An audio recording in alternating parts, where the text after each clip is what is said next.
Bwana Veda, mambo vipi? Mambo poa. Kwa vizuri kabisa. Mungu mwema. Walau kwa uchache tupitishe hii leo kwenye tamasha kubwa la Simba Day. Nini ambacho umeona, nini ambacho umeondoka nacho? Simba Day ni tamasha kubwa na ni kitu kikubwa kwa wana Simba. Kwa ni furaha kuwa moja hapo ya watu ambao wamehusika katika Simba Day kwa awamu nyingine tena, kwa ni jambo la kumshukuru Mwenyezi Mungu.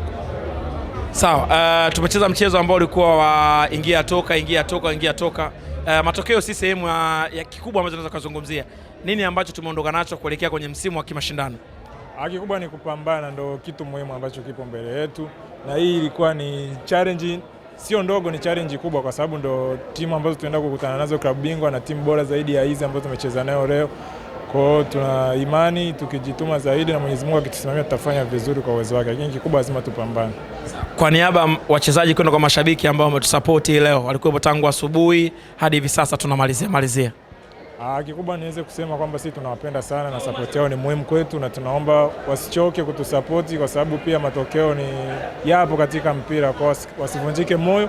Kikubwa waje tu kutusupport kwa sababu Simba ni yao, Simba ni yetu, na tuna imani tutafanya vizuri kwa msimu huu na Mwenyezi Mungu atatusimamia, tutakuwa bora zaidi. Inshallah.